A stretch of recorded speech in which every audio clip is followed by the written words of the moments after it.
Hello दोस्तों, स्वागत है आपका आपके अपने इस प्यारे से चैनल वीआईपी क्लासेस में। मैं हूं रियाजुल हसन और आज हम स्टार्ट करने वाले हैं साइंस का फर्स्ट चैप्टर 10th क्लास का, जिसका नाम है रासायनिक अभिक्रियाएं एवं समीकरण। रासायनिक अभिक्रियाएं एवं समीकरण को जो अपना चैप्टर है फर्स्ट, इसको अपन एक ही वीडियो में कंप्लीट करने वाले हैं। ये आपके पास में जो वीडियो है, इसी एक वीडियो के अंदर ये सारा चैप्टर कंप्लीट हो जाएगा। आने वाली भी सारी वीडियो जितने भी रहेंगे, एक वीडियो के अंदर एक चैप्टर कंप्लीट रहने वाला है अपना। तो आप इस वीडियो को ध्यान से देखिए और अपनी एग्जाम के लिए एक अच्छी सी प्रिपरेशन कीजिए, अच्छी सी तैयारी कीजिए। देखिए आपका रासायनिक अभिक्रिया क्या होता है, सबसे पहले अपन इसको देखते हैं। रासायनिक अभिक्रिया के अंदर क्या होता है कि दो या दो से अधिक पदार्थ, एक कभी भी नहीं मिलेगा, इस बात का ध्यान रखना है आपको। दो या दो से अधिक पदार्थ मिलकर के एक पदार्थ नए पदार्थ का निर्माण नहीं करेगा। रासायनिक अभिक्रिया के अंदर आप हमेशा ध्यान रखोगे, एक या एक से अधिक नए गुणधर्म वाले पदार्थों का निर्माण करता है। अब जो बनेगा ना, यहाँ पे एक बनेगा तब भी चलेगा, या फिर एक से अधिक दो तीन भी बन गए ना तब भी ये रासायनिक अभिक्रिया ही कहलाएगी। तो उदाहरण के लिए देखिए आप यहाँ पे सबसे पहले देखो, दो या दो से अधिक पदार्थ मिलकर के एक या एक से अधिक नए पदार्थ जो बन रहा है, गुणधर्म वाले पदार्थों का निर्माण करते हैं, यही रासायनिक अभिक्रिया है। उदाहरण के लिए आप देखोगे, हाइड्रोजन प्लस ऑक्सीजन मिलकर के जल का निर्माण कर रहे हैं। यहां पर जो रासायनिक अभिक्रियाएं होती हैं कि कैसे पता चलेगा कि इसमें रासायनिक अभिक्रिया हुई है या नहीं हुई है, तो इसके कुछ गुण होते हैं जिसको देखने के पश्चात अपन को पता चल जाएगा कि इसमें रासायनिक परिवर्तन हुआ है या इसमें रासायनिक अभिक्रियाएं हुई है। तो परिवर्तन कौन कौन से होंगे अपन देखते हैं इसको। अवस्था में परिवर्तन, रासायनिक अभिक्रिया हुई है तो उसके अंदर अवस्था में परिवर्तन होगा उस वस्तु की। ठीक है, मान लो पहले द्रव थी तो ठोस हो गई, ठोस से तो द्रव हो गई। रंग में परिवर्तन, इसमें रंग में भी चेंजिंग आता है। गैस का निकास या उत्सर्जन, गैस का बनना या बाहर निकलना। तापमान में परिवर्तन, बनने वाले पदार्थ के अंदर तापमान में परिवर्तन हो जाता, कभी तो बहुत अधिक गर्म हो जाएगा या फिर कभी एकदम ठंडा हो गया। ठीक है, तो ये भी एक रासायनिक अभिक्रिया का गुणधर्म है, तो ये आप गुण इसके याद रखोगे। अब देखिए चलते हैं रासायनिक समीकरण के लिए। रासायनिक समीकरण क्या होता है, मान लीजिए कि आपको ये बात बताई जाती है, जिसके आप मैग्नीशियम का जो रिबिन होता है, ठीक है ना, आपने देखा होगा मैग्नीशियम का रिबिन, उसको अगर अपन जलाते हैं तो क्रिया किसकी उपस्थिति में कर रहा है, ऑक्सीजन की उपस्थिति में कर रहा है। तो उसको कैसे लिखेंगे, मैग्नीशियम के रिबन को जलाने पर ऑक्सीजन की उपस्थिति में जब वो जलता है तो वो मैग्नीशियम ऑक्साइड हमें प्राप्त होता है। ठीक है ना, इसी प्रकार से उसकी परिभाषा अपन लिखेंगे। ठीक है, मैग्नीशियम ऑक्साइड बनाने के लिए मैग्नीशियम ऑक्साइड बनेगा, वो आपको अगर पूछा जाए तो अपन इस प्रकार से लिखेंगे। लेकिन ये भाषा क्या है, थोड़ी लंबी हो गई। अगर इसको समीकरण के रूप में लिखना चाहते हैं अपन, तो उसके लिए क्या करेंगे, बहुत शॉर्ट तरीका होता है जिसके जरिए से अपन उसको समीकरण के रूप में लिख सकते हैं। कैसे लिखेंगे, magnesium plus oxygen, magnesium oxide, बात वही है कंप्लीट, लेकिन एक लाइन में कंप्लीट हो गई है। ये एक रासायनिक अभिक्रिया है, मैग्नीशियम प्लस ऑक्सीजन बराबर के अंदर क्या आ रहा है, यहाँ पे जो एरो का निशान है, तीर का निशान है, इसके आगे क्या बन रहा है, मैग्नीशियम ऑक्साइड बन रहा है, नया पदार्थ बन रहा है। दो पदार्थ है यहाँ पे, इन पदार्थों को कहते क्या है, जो आपस में क्रिया करते हैं ना, उनको कहते हैं क्रिया कारक। ये लेफ्ट हैंड साइड की तरफ लिखे हुए रहते हैं, आप लिख लीजिए इसको कहेंगे क्रिया कारक, या फिर इसको अभिकारक भी बोलते हैं। ये लेफ्ट हैंड साइड में होते हैं हमेशा। ठीक है, अब जो आपके पास में तीर का निशान है, तीर के निशान की उस साइड की तरफ जो नया पदार्थ बन रहा है वो लिखा हुआ होता है, उसको कहते हैं उत्पाद। उसको क्या कहेंगे हम, उत्पाद बोलते हैं। ये राइट हैंड साइड की तरफ लिखा होता है सीधे हाथ की तरफ, ये उल्टे हाथ की तरफ लिखा होता है, ये सीधे हाथ की तरफ लिखा होता है। अब आप समझ गए होंगे क्रिया कारक किसको कह रहे हैं, और उत्पाद किसको कह रहे हैं। ये एक शॉर्ट तरीका हो गया इसको समझाने का। अगर आप पूरी परिभाषा लिखोगे मैग्नीशियम ऑक्साइड बनने की तो काफी लंबी हो जाएगी, तो इसको समीकरण के रूप में इस प्रकार से दर्शाया जा सकता है। अब इस समीकरण के लिए भी मान लीजिए कि आपको बताया गया कि magnesium plus oxygen, for example आपकी स्कूल का नाम है Lal Bahadur Shastri senior secondary school, काफी लंबा नाम हो रहा है। अब आपको बोला जाए कि नाम तो बड़ा लंबा है भैया, थोड़ा शॉर्ट कर दो इसको, तो आप इसको क्या लिखोगे। अब इसको ये भी लिख सकते हो,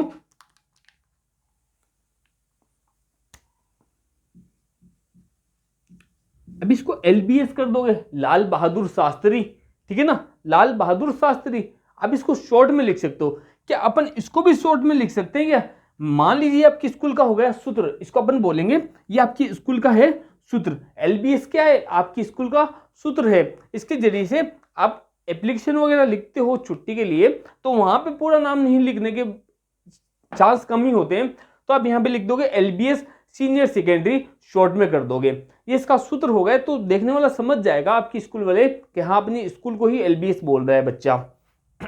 ठीक उसी तरह से यहाँ पे जो रासायनिक समीकरण है इसको लिखने के अंदर भी सूत्र का इनकी जगह, शब्दों की जगह इसके सूत्र का प्रयोग किया जाता है, उसी को सूत्र समीकरण कह सकते हैं। आप रासायनिक समीकरण के अंदर जो सूत्र लिख करके आप कोई भी अभिक्रिया को दर्शा सकते हो। मान लीजिए आपके पास में क्या है, यहाँ पे ये मैग्नीशियम है और ये ऑक्सीजन है। आपको पता ही होगा मैग्नीशियम और ऑक्सीजन का सूत्र क्या होता है, तो इन दोनों के अगर आप सूत्र लिख दोगे, मैग्नीशियम का आपको सभी को पता होगा Mg है, यहाँ पे प्लस के निशान है तो अपन प्लस लगाते थे, और ऑक्सीजन का O2, ये हो गया इसका सूत्र, ठीक है ना। यहाँ पे इस बात को समझने की है, मैग्नीशियम और ऑक्सीजन मिलकर के जो नया पदार्थ बना रहे हैं आपके पास में, वो बनेगा मैग्नीशियम ऑक्साइड। अब देखो अपन को क्या समझना है इसके अंदर, अपन को ये पता करना है कि समीकरण किस टाइप की है। समीकरण दो टाइप की होगी आपकी, एक होगी संतुलित समीकरण और एक होगी असंतुलित समीकरण।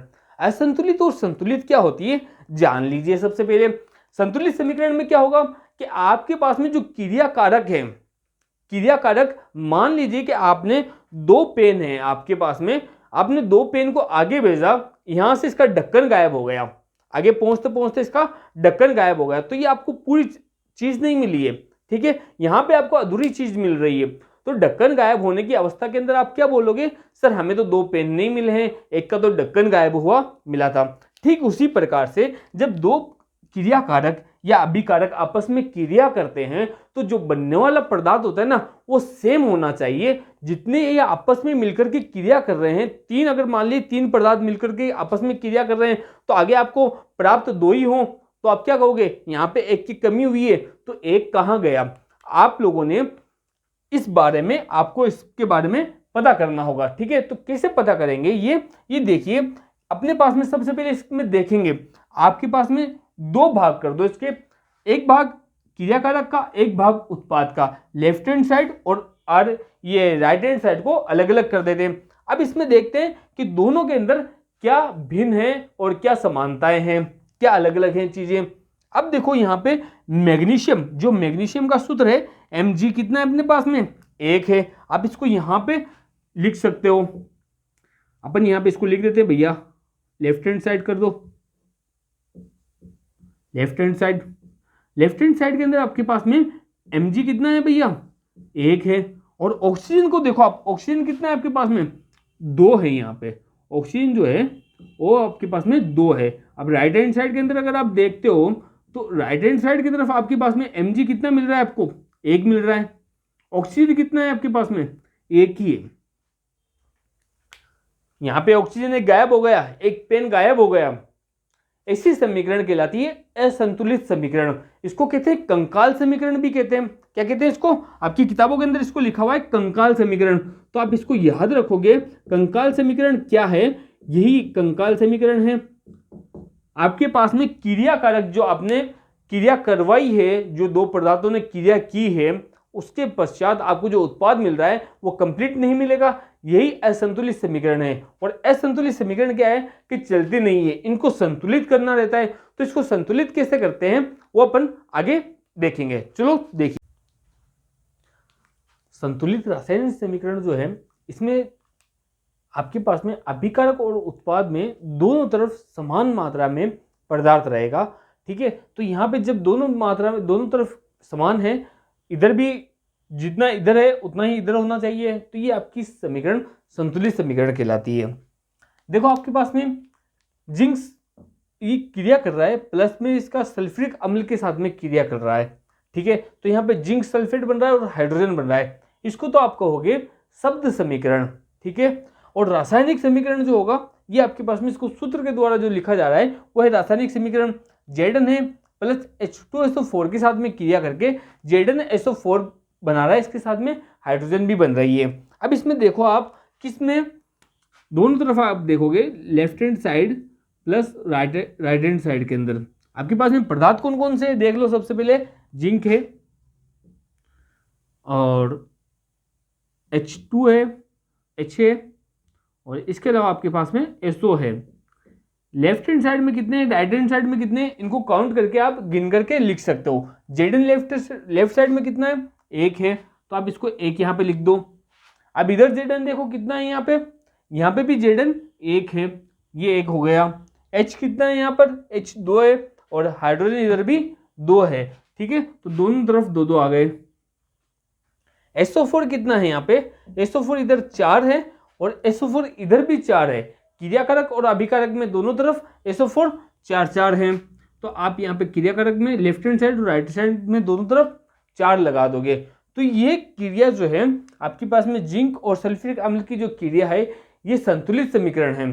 ठीक है, तो अपन को इसको कोई चेंजिंग नहीं करना है इसमें, क्योंकि ये पहले से संतुलित समीकरण है, ये ढांचा समीकरण नहीं है। अगर ये संतुलित नहीं होती तो इसको अपन चेंज करते और इसको संतुलित करते, तो ये ढांचा जो असंतुलित समीकरण रहेगी उसको कहेंगे ढांचा समीकरण या फिर कंकाल समीकरण भी बोला जाता है। अगली क्रिया देखते हैं अपन। अगली अभिक्रिया जो है आपके पास में वो है लोहे की क्रिया हो रही है जल के साथ में। ठीक है, Fe जो है लोहा है और H2 से क्रिया कर रहा है, ये नया पदार्थ बना रहा है, फेरिक ऑक्साइड प्लस में हाइड्रोजन बन रही है। अब सबसे पहले अपन वही बात है, लेफ्ट हैंड साइड और राइट हैंड साइड का क्या क्या बन रहा है, क्या कितना बन रहा है, इसके बारे में अपन देखते हैं। क्रियाकारक कौन कौन से, Fe है, H है एंड O है। इनकी मात्राएं लिखते अपन। लेफ्ट साइड में Fe कितना है, 1 है, हाइड्रोजन कितना है, 2 है और O कितना है, 1 है। यहां तक आपको समझ में आ गया। राइट साइड में देखोगे Fe कितना है, यहाँ पे Fe है यहाँ पर 3, O कितना है, O 4 है भैया। ठीक है, ऑक्सीजन है आपके पास में 4, H कितना है, H है 2।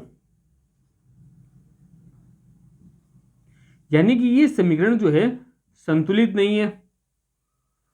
क्यों संतुलित नहीं है, यहाँ पे सबसे पहले आप देखोगे लोहा इधर तो 1 है और इधर बन रहा है 3, तो भैया 3 कैसे बन गया, जब 1 ही है आपके पास में तो 3 कैसे बन रहा है। तो इसको अपन संतुलित करते हैं। संतुलित कैसे करना है इसके बारे में आपको बताते हैं।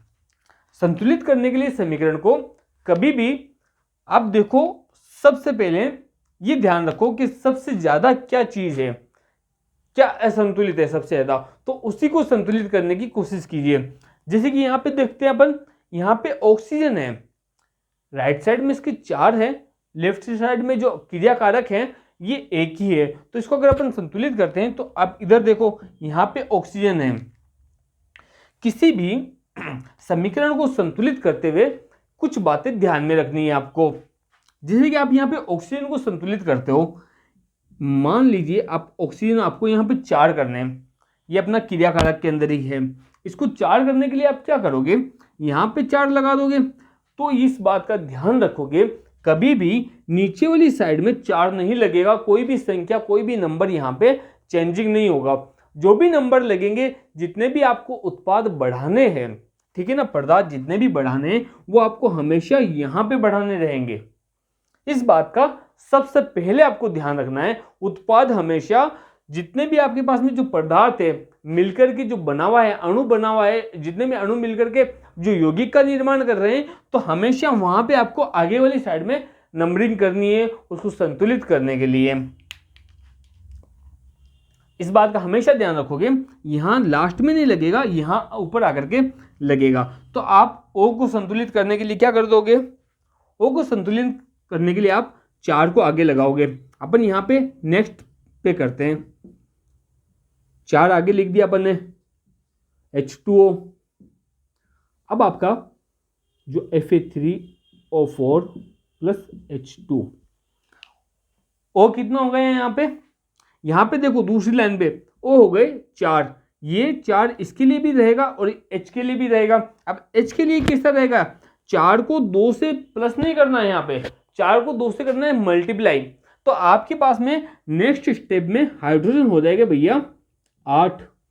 लेफ्ट हैंड साइड के अंदर का आप हाइड्रोजन देखोगे तो यहाँ पे हाइड्रोजन हो गए 8, और इस साइड के अंदर आप देखोगे हाइड्रोजन तो कितने आपके पास में 2 ही हैं। ठीक है, तो इसको संतुलित करने के लिए आप क्या करोगे, इसके आगे राइट हैंड साइड के अंदर भी यहाँ पे आगे 4 लगा दोगे, 4 को 2 से मल्टीप्लाई करोगे तो 8। हाइड्रोजन और ऑक्सीजन दोनों समान हो गए आपके पास में। ठीक है, अब देखिए Fe आपके पास में कितने, 3 है।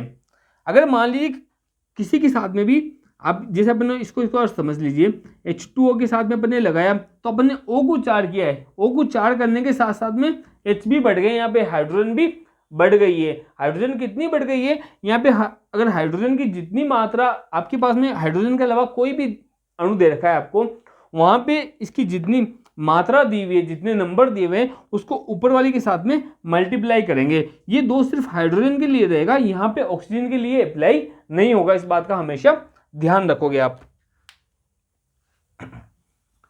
तो बच्चों अभी तक अपन ने हाइड्रोजन को और ऑक्सीजन को समान मात्रा में कर दिया।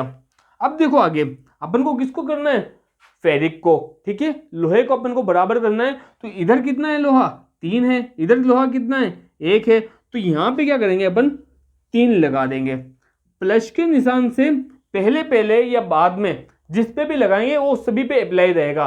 अगर यहाँ पे Fe के साथ में कुछ और होता, तो जैसे कि अपन ने यहाँ पे हाइड्रोजन के आगे 4 लगाया, तो ये हाइड्रोजन ऑक्सीजन के लिए भी लगा 4 और हाइड्रोजन के लिए 4 लगा। यहाँ पे सिर्फ Fe है तो Fe के लिए 3 लग गया। अब वापस एक बार चेक कर लो आप, इसको किसे चेक करोगे, Fe कितना है आपके पास में, अब देखो इधर Fe है आपके पास में 3, इधर Fe कितना है भैया, ये भी 3 है। अब देखो यहाँ पे हाइड्रोजन जो है कितना है, हाइड्रोजन आपके पास में है 8, इधर हाइड्रोजन कितना है, इस साइड में भी हाइड्रोजन आपके पास में 8 है।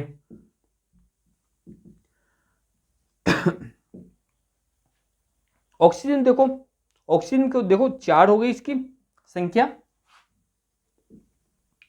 इधर भी 4 है। इस प्रकार से अपन ने समीकरण को संतुलित कर सकते हैं, किसी भी कोई भी समीकरण है उसको संतुलित कर सकते हैं। इस प्रकार से समीकरण को संतुलित करने की क्रिया कहलाती है हिट एंड ट्रायल। ठीक है ना, तो हिट एंड ट्रायल के द्वारा अपन इसको संतुलित कर सकते हैं। अब देखो कुछ क्या होते हैं, कुछ मान दिए हुए होते हैं आपके पास में, जो दे रखा है तो ये क्या है, पदार्थ की कौन सी अवस्था के अंदर है ये। ठीक है, तो उसको भी दर्शाया जाता है। ये दर्शाने के लिए आपको अलग अलग चिन्ह दिए हुए होते हैं कि उसके जरिए से आप इसको दर्शा सकते हैं। सॉलिड के लिए आपको कोई ठोस अवस्था है तो ठोस के लिए एस रहेगा, लिक्विड है, जलीय विलयन है, जल है तो सॉरी अगर जल है तो उसके लिए एल रहेगा। अगर गैस है, गैस की अवस्था में है तो उसके लिए जी से दर्शाया जाएगा यहाँ पे।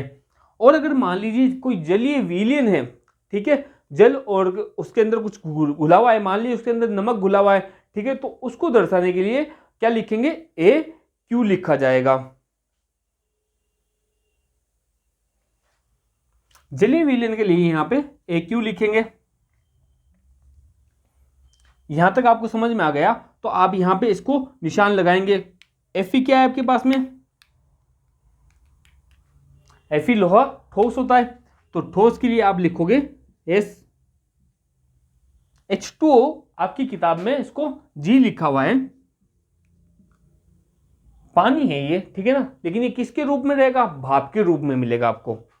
Fe3O4 जो है ये भी सॉलिड है, ठोस है ये भी। H2 जो है गैस है तो इसके लिए गैस के लिए G लिखोगे। इस प्रकार से इसको दर्शाया जाता है। इसके अलावा इसमें कुछ उत्प्रेरक का भी निशान दिए जाते हैं, कभी ताप और दाब के लिए भी दिया जाता है, जिसको तीर के ऊपर दर्शाया जाता है। मान लीजिए कोई ताप दिया हुआ है, इसको इतने टेम्परेचर पे इसको गर्म कर रहे हैं, तो ताप को यहाँ पे लिख दिया। ये आवश्यकता पे लिखा जाता है। अगर आपकी अभिक्रिया के अंदर इसकी जरूरत है तो ही इसको लिखा जाता है, नहीं तो आपको ये SG वगैरह लिखने की जरूरत नहीं है। अगर आपको पूछा जाए कि इसके अंदर कौन सा पदार्थ कौन सी अवस्था में है, तो आपको ये चीजें लिखनी होगी। जलीय विलयन के लिए AQ लिखना है आपको।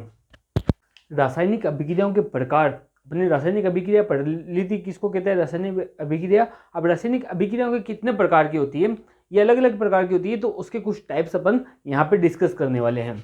सबसे पहले देखिए संयोजन अभिक्रिया। संयोजन का मतलब क्या होता है, अगर आप इसका शाब्दिक अर्थ देखते हो, ठीक है ना, हिंदी के हिसाब से अगर अपन इसको देखते हैं तो संयोजन का मतलब होता है जुड़ना। संयोजन का अगर मोटा मोटा अर्थ अपन देखें ना, तो इसका मतलब हो रहा है जुड़ना। ऐसी अभिक्रिया जिसमें दो अभिकारक जुड़ रहे हैं, जुड़कर के एक नए पदार्थ का निर्माण कर रहे हैं।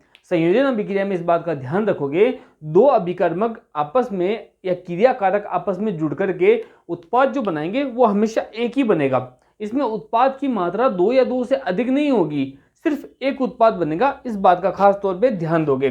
फॉर एग्जाम्पल अगर अपन इसका उदाहरण देखते हैं, जैसे कि आप देखते हो H2+O, इन दोनों की जब क्रिया होती है तो H2O जल मिल रहा है, दो अणु तो मिल रहे हैं आपस में, दो पदार्थ आपस में मिल रहे हैं और ये जब निर्माण कर रहे हैं तो एक ही उत्पाद मिल रहा है आपके पास में, तो ये क्रिया कहलाएगी संयोजन अभिक्रिया। ऐसी अभिक्रिया जिसके अंदर पदार्थ के अंदर दो पार्ट अभिकारक हैं, क्रियाकारक हैं, दो भाग ले रहे हैं, लेकिन उत्पाद के रूप में अपन को एक ही मिलता है। ये हो गई इसकी डेफिनेशन। अपन इसको ऐसे समझ सकते हैं, तो कोई भी दो उत्पाद है A+B है, तो जब भी नया पदार्थ उत्पाद बनेगा वो आपके पास में C होगा।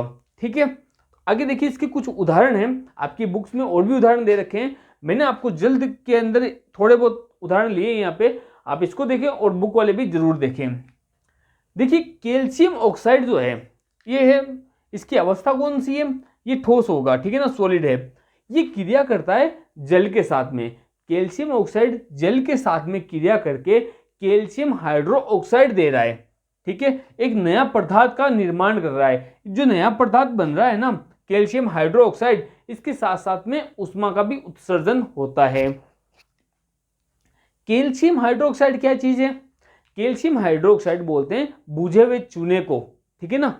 ये जो आप कली वगैरह करते हैं ना, ये उसी के अंदर काम में आने वाले हैं। अब ये कैल्शियम हाइड्रोक्साइड है, कैल्शियम हाइड्रोक्साइड अगर आप देखोगे तो इसको अगर आप CO2 के अंदर कैल्शियम हाइड्रोक्साइड को, सबसे पहले आप कली है, घरों के बाहर अंदर कली की जाती है, ठीक है ना, आपने देखा होगा, सफेदी जिसको बोलते हैं, कली बोलते हैं कहीं पे, तो जो सफेदी की जाती है घर के बाहर में, जो चूना काम में लिया जाता है, बुझा हुआ चूना जिसको बोलते हैं, उसको जल के अंदर मिलाकर के काम में लिया जाता है, तो उसको सफेदी क्या करती है, हवा के अंदर जो कार्बन डाइऑक्साइड है उसके साथ में क्रिया कर लेती है, ठीक है। कार्बन डाइऑक्साइड के अंदर ये क्रिया करके कैल्शियम ऑक्साइड जो है, कैल्शियम हाइड्रोक्साइड जो है कार्बन डाइऑक्साइड से क्रिया करता है, तो यहाँ पे ये बनाता है कैल्शियम कार्बोनेट। ये कैल्शियम कार्बोनेट का निर्माण करता है, जो सूखने पर आपको बहुत अच्छा एकदम सफेदी नजर आती है और इसके अंदर से जल मुक्त हो जाता है। ये भी एक क्रिया है इसमें,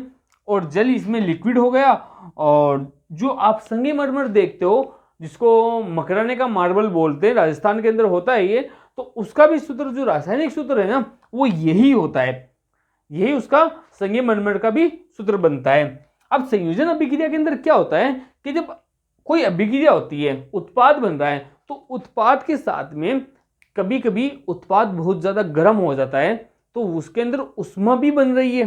जैसे कि आपने ऊपर वाली क्रिया के अंदर देखा था, तो जिस बर्तन के अंदर अगर मान लीजिए कि कली, इसके अंदर बुझा हुआ चूने को अंदर पानी डाल करके जैसे ही उसमें कली मिलाई गई, तो पानी और बीकर को आप देखोगे तो काफी हद तक गर्म हो गया। तो यानी कि वहां पे क्या हो रहा है, उष्मा का उत्पादन हो रहा है, उष्मा बन रही है, जिसके अंदर जब अभिकारक और उत्पाद के साथ में उष्मा का भी निर्माण होता है, उष्मा का निर्माण होगा, तो ऐसी अभिक्रिया को कहेंगे उष्माक्षेपी अभिक्रिया। इसको कहेंगे अपन उष्मा सेपी अभिक्रिया। उष्मा सेपी अभिक्रिया के अंदर हमेशा उत्पाद के साथ में क्या बनेगा, इसके साथ में उत्पाद के साथ में जो उष्मा का उत्सर्जन होगा उष्मा भी बनेगी। इसका कुछ उदाहरण और देख लीजिए। उष्मा सेपी के अंदर आप देखोगे CH4 अगर क्रिया करता है, ये CH4 आपके पास में क्या है, गैस के रूप में है, ठीक है ना। ये क्रिया करता है O2 के साथ में, तो आपको जो बना हुआ मिलेगा CO2 प्लस H2O, और साथ में यहां पे उष्मा कह लो या ऊर्जा कह लो, ऊर्जा का निर्माण होगा। तो जो ये आपस में क्रिया करने के बाद में यहां पे ऊर्जा का निर्माण कर रहे हैं, तो ये ऐसी अभिक्रिया कहलाएगी उष्मा सेपी अभिक्रिया। इस बात का आप ध्यान रखोगे। और जो हम सांस लेते हैं, श्वसन क्रिया जो हमारी हो रही है, तो ये भी एक उष्मा सेपी की अभिक्रिया है। आपसे अगर पूछ लिया जाए कि उष्मा सेपी के अंदर सांस लेने वाली जो अभिक्रिया कर रहे हैं, हम सांस ले रहे हैं, ठीक है ना, ऑक्सीजन अंदर ले रहे हैं, कार्बन डाइऑक्साइड बाहर छोड़ रहे हैं, कौन सी प्रक्रिया है, श्वसन वाली प्रक्रिया, तो आप इसको लिखोगे उष्मा सेपी अभिक्रिया है। दूसरे नंबर की अभिक्रिया आपके पास में वियोजन या अपघटन अभिक्रिया। अगर अपन इसका अर्थ जानते हैं तो अपघटन का मतलब होता है टूटना, वियोजन का मतलब होता है अलग अलग होना। एक पदार्थ है, एक पदार्थ के दो पदार्थ बन गए, जैसे कि आपके पास में C है, मान लीजिए आपके पास में एक पदार्थ है जिसका नाम 3 है, ये 3 पदार्थ है, ठीक है ना। ये एक पदार्थ है आपके पास में, आप इसको अगर उष्मा देते हो, तापमान देते हो, इसका टेम्परेचर चेंज करते हो, तो ये अलग अलग पदार्थों में बढ़ जाएगा, यानी कि 2 भागों में ये टूट जाएगा। इस प्रकार से ये पदार्थ बन गया। तो यही प्रक्रिया इसमें हो रही है जो अपघटन वाली अभिक्रिया है। अपघटन की अभिक्रिया में क्या होता है, एक पदार्थ होता है, क्रियाकारक इसमें एक होता है। जो अपने पिछली अभिक्रिया पढ़ी थी उसमें उत्पाद जो हो रहा है वो एक था, इसमें क्रियाकारक एक है। क्रियाकारक क्या करेगा, उसमें उत्पाद के रूप में अलग अलग अपन को चीजें मिलेंगी, 2 या 2 से अधिक उत्पाद मिलेंगे। देखो क्या होता है, फेरस सल्फेट जो है ठोस है ये, ठीक है। इसको अगर आप गर्म करते हो, इसको उष्मा देते हो, ठीक है ना, तो ये क्या करता है, ये फेरिक ऑक्साइड के अंदर डिवाइड हो जाता है, टूट जाता है। और इसके साथ में फेरिक ऑक्साइड के साथ में सल्फर डाइऑक्साइड और सल्फर ट्राइऑक्साइड नाम की 2 गैसें मुक्त होती है। तो ये 3 भागों के अंदर बन रहा है, ठीक है। तो जिसमें उष्मा देकर के अपघटन किया जाता है उसको कहते हैं उष्मीय वियोजन या उष्मीय अपघटन, ठीक है। यहाँ पे ये एक प्रकार हो गया वियोजन का। ये 2-3 प्रकार है, 3 प्रकार है इसके। तो जिसमें उष्मा देकर के तोड़ा जा रहा है पदार्थ को, तो उसको कहेंगे उष्मीय अपघटन, ठीक है। अगला देखिए, यहाँ पे लेड नाइट्राइड लिया है इन्होंने, Pb है, ठीक है। इसका तापमान, टेम्परेचर इसका बढ़ा दिया जाता है। इसका तापमान बढ़ाते हैं तो आपको लेड ऑक्साइड मिलता है, इसके साथ में ही नाइट्रोजन डाइऑक्साइड भी मिल रहा है और ऑक्सीजन भी मिल रही है। ये 2 गैसें मुक्त अवस्था के अंदर बाहर निकल जाएंगी और आपके पास में लेड ऑक्साइड मिलेगा। तो यहाँ पे क्या किया जा रहा है, यहाँ पे इसका तापमान बढ़ाया जा रहा है, तो इसको कहेंगे तापीय वियोजन या ताप अपघटन अभिक्रिया। ये दूसरे प्रकार हो गया इसका। इसी प्रकार से अगर आप तीसरा प्रकार देखते हो तो आपके पास में जल है, जल के अंदर विद्युत का प्रवाह किया जाता है, विद्युत धारा उसमें डाली जाती है। विद्युत धारा डालने पर क्या होता है, हाइड्रोजन और ऑक्सीजन मुक्त होती है। हाइड्रोजन और ऑक्सीजन जब मुक्त होगी तो 2 गैसें बन रही है। तो यहाँ पे विद्युत के द्वारा पदार्थ को तोड़ा जा रहा है, तो इसको कहेंगे विद्युतीय अपघटन या फिर इसको कहेंगे विद्युतीय वियोजन, ठीक है। तो ये 3 प्रकार की इसमें अभिक्रियाएं हो गई है। अब इसमें भी देखो उष्मीय अपघटन के अंदर एक अभिक्रिया और है जो एग्जाम की दृष्टि से भी थोड़ी महत्वपूर्ण है, उसको देख लो। बुझा हुआ चूना जो होता है, अभी आपने पढ़ा था CaCO3, अगर इसको उष्मा दी जाती है, ये औद्योगिक क्षेत्र में काम आने वाली चीज है, ठीक है ना। इसको उष्मा देते हैं तो ये टूट जाता है कैल्शियम ऑक्साइड में, calcium oxide plus carbon dioxide के अंदर ये टूट जाता है। तो ये एक उष्मीय अभिक्रिया का एक उदाहरण है जिसके अंदर सीमेंट बनाने वगैरह में काम में ली जाती है। तो ये एग्जाम में पूछा जा सकता है, अक्सर पूछे जाते हैं छोटे क्वेश्चन में।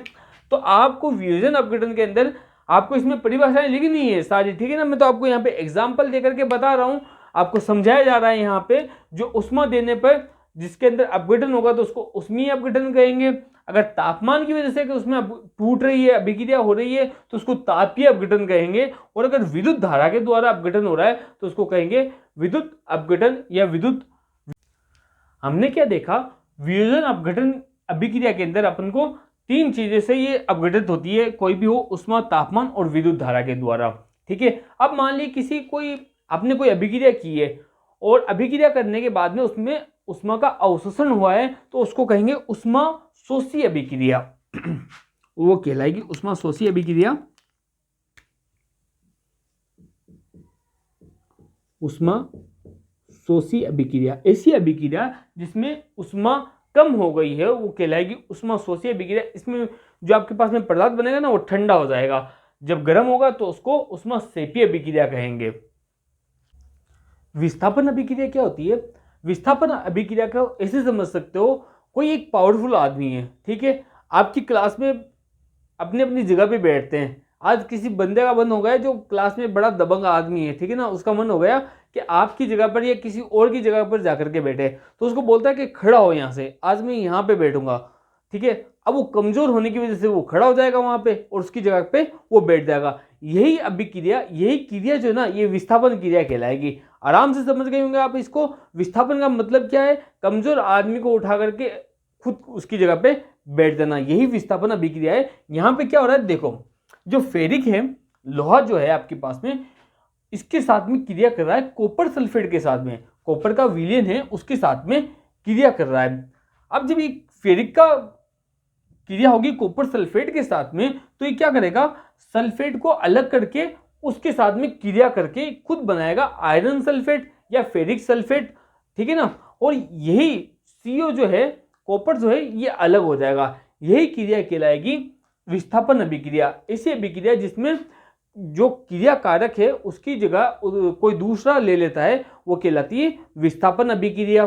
अब विस्थापन अभिक्रिया आपने देख ली। इसके अलावा देखते हैं अवक्षेपण। अवक्षेपण क्या होता है कि जब किसी जो जलीय विलयन है उसके अंदर आप किसी चीज को डालते हो, कोई अभिक्रिया के अंदर जलीय विलयन के अंदर कोई चीज घुलनशील नहीं है, ठीक है ना, तो उसके अंदर जो अपन को प्राप्त होती है ऐसी अभिक्रिया को कहते हैं अपन अवक्षेपण अभिक्रिया। इसको अपन कहेंगे अवक्षेपण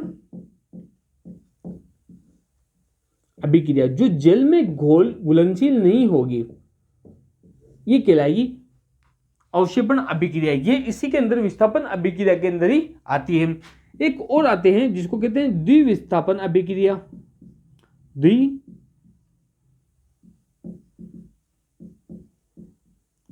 द्विविस्थापन अभिक्रिया। इस अभिक्रिया में क्या होगा, जब कोई दो जो क्रिया कारक हैं उन दो की जगह अपनी अपनी जगह चेंज कर लेंगे, दोनों ही नए क्रिया कारक बना रहे हैं, वो दोनों अपने अपने मुल्कों को, जो आयन है अपने अपने आयनों को चेंजिंग कर लेंगे दोनों ही, ठीक है। वहां पे एक नए पदार्थ का निर्माण करेंगे, दोनों के पास में अलग अलग पदार्थ मिल गए। फॉर एग्जाम्पल ऐसे समझ लीजिए आप इसको, आपके पास में 2 आयन है, एक है AB, दूसरा है CD, ठीक है ना। ये जब अभिक्रिया करेंगे तो A चले जाएगा C के साथ में, B चले जाएगा D के साथ में, यानी कि दोनों अपने अपने, ये एक है, ये दूसरा अभिकारक है आपके पास, क्रिया कारक है आपके पास में, एक ही क्रिया कारक है, एक ही क्रिया कारक है। जब उत्पाद बनेगा तो आपका उत्पाद इस प्रकार से बन जाएगा AC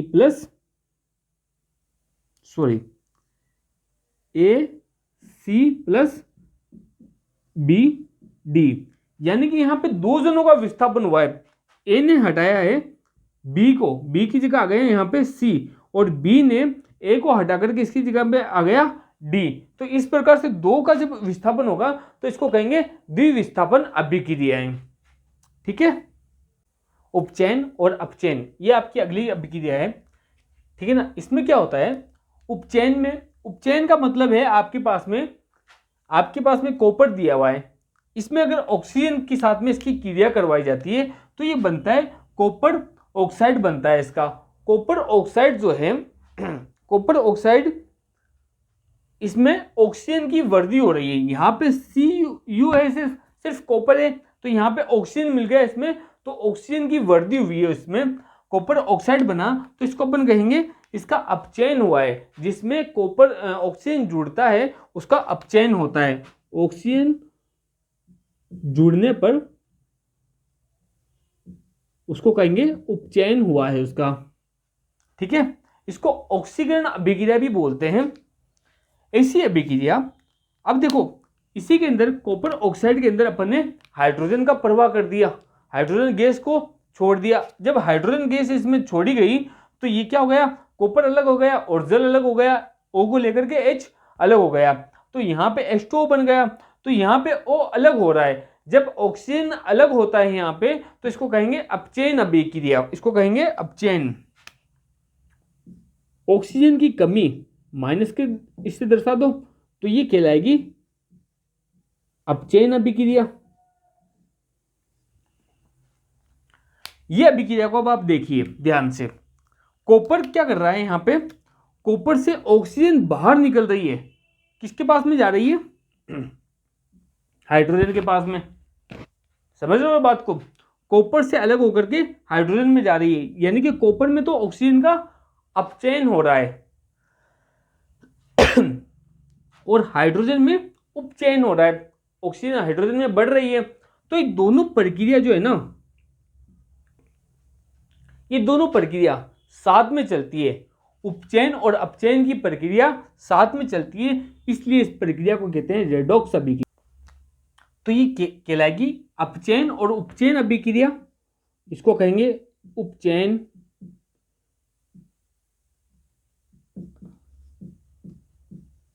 अपचयन अभिक्रिया, या फिर इसको कहते हैं रेडॉक्स अभिक्रिया भी कहलाती है। ये ऐसी अभिक्रिया जिसमें ऑक्सीजन, यानी कि ऑक्सीजन और ये एक ही नाम है, ठीक है ना। जब किसी एक पदार्थ से ऑक्सीजन निकलेगा तो किसी और में जुड़ेगा, तो एक का उपचयन हो रहा है तो दूसरे का क्या होगा, अपचयन होगा। ये प्रक्रिया रेडॉक्स अभिक्रिया कहलाती है। अपचयन उपचयन की जो प्रक्रिया है इसको रेडॉक्स अभिक्रिया कहते हैं। ये कुछ उदाहरण है, कुछ उदाहरण आपके एग्जाम्पल और किताब में दिए हुए हैं, उनको भी आप देखें।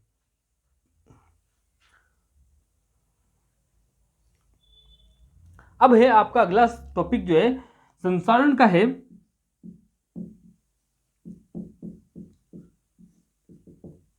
अब घरों पे देखते हो कुछ पायल होती है चांदी की, ठीक है ना, सिल्वर की जो पायल है या फिर तांबे के बर्तन है, तो उन पे कभी कभी बहुत लंबे टाइम तक उनको रखने पर उन पे कुछ परत से चढ़ जाती है।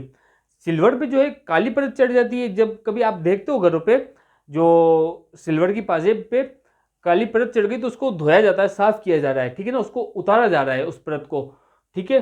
तो उस परत पे जो परत चढ़ रही है इसको कहेंगे संसारण, संसारण का कहते हैं इसको, ठीक है। तो ये संसारण कहलाता है। ऐसी परतें जो अभिक्रिया कर रही है ये संसारण कहलाएगा। और एक होता है विकृत गंधिता।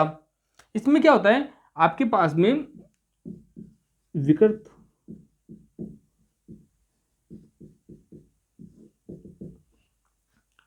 पैकिंग वाले फूड जो आते हैं लंबे टाइम तक खराब, अगर आप इसको देखते हो जो वसी है जिसमें तेल वगैरह होता है, ठीक है ना, उन फूड्स के अंदर जो खाने होते हैं तो उनको के अंदर एक अजीब सी ज़्यादा टाइम तक रखने पे अजीब सी खुशबू या स्मेल आने लग जाती है, ठीक है ना, वो खाई नहीं जाती है, तो उसको कहेंगे विकृत गंधिता। इसी प्रकार से अपना टॉपिक जो है रासायनिक अभिक्रिया एवं समीकरण जो है कंप्लीट हो गया है। ये चैप्टर अपना कंप्लीट हो गया है। एक ही वीडियो के अंदर आपको जो प्रॉमिस किया था बहुत शॉर्ट के अंदर मैंने आपको ये वीडियो एकदम अच्छे से समझाया है। इसके अलावा भी आपको इसके कुछ मोस्ट इंपॉर्टेंट क्वेश्चन आने वाले टाइम में नेक्स्ट वीडियोस में मैं आपको दूंगा। आपको क्या इसमें समझ में नहीं आया ये आप मुझको बताएं, ताकि मैं आने वाले वीडियो में इसके अंदर जो आपको कमी रही है उसको पूरा किया जा सके। आने वाले वीडियोस में आपके लिए इंपॉर्टेंट क्वेश्चन रहेंगे। तो अभी तक जो आपने देखा है आई होप कि आपको बहुत पसंद आया होगा ये वीडियो। तो इसको लाइक, जो अभी तक चैनल को अगर सब्सक्राइब नहीं किया तो इसको सब्सक्राइब भी कीजिए, ताकि आने वाली वीडियो आप तक जल्दी से जल्दी मिल सके आपको और आप इसका लाभ उठाएं और आप परीक्षा के अंदर बहुत अच्छे से नंबरों से पास